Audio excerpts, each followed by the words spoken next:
বাংলাদেশের আলোচিত অভিনেত্রী পরীমনি এবার নিজের জীবনের এক কঠিন অধ্যায় নিয়ে বড় পর্দায় আসতে যাচ্ছেন। ৪ বছর আগে মাদক মামলায় গ্রেফতার হওয়ার পর রিমান্ড ও কারাবাসের যে বাস্তব অভিজ্ঞতা তিনি পেয়েছিলেন, সেটি এবার রূপ নিতে পারে সিনেমায়।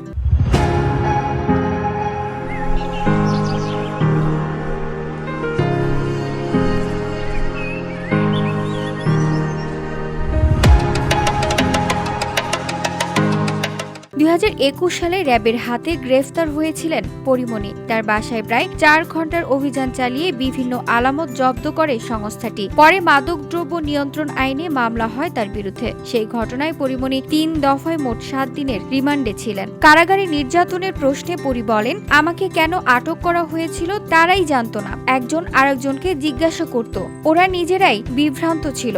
সম্প্রতি এক সাক্ষাৎকারে সেই সময়ের অভিজ্ঞতা নিয়ে খোলামেলা কথা বলেন অভিনেত্রী। রিমান্ড প্রশ্নে পরীমনি বলেন, রিমান্ড একটা ফালতু জিনিস, যেখানে মানুষকে ভয় দেখানোর জন্য বড় বড় ছবি লাগানো থাকে, কিন্তু এগুলো দেখে কেউ ভয় পায় না। আমি বলেছিলাম এগুলো বদলানো উচিত। পরীমনি জানান, জেল থেকে মুক্তি পাওয়ার পরপরই তিনি নিজের অভিজ্ঞতা নিয়ে একটি বই লিখেছেন। সেই বই ভবিষ্যতে প্রকাশ করবেন তার ছেলে। একই সঙ্গে বইয়ের গল্প থেকে সিনেমা তৈরির ইঙ্গিত দেন তিনি। পরী বলেন, আমার ছেলে বড় হয়ে বইটা প্রকাশ করবে, চাইলে এটাকে সিনেমা বানাতেও পারে। কারাবাসের সময়কাল অনুভূতি প্রসঙ্গে অভিনেত্রীর স্পষ্ট বক্তব্য, জেলখানা নিয়ে আমি কোনোদিন কিছু বলিনি, বলতেও চাই না, কারণ সত্যটা মানুষ জানলে আইনের ওপর শ্রদ্ধা হারাবে।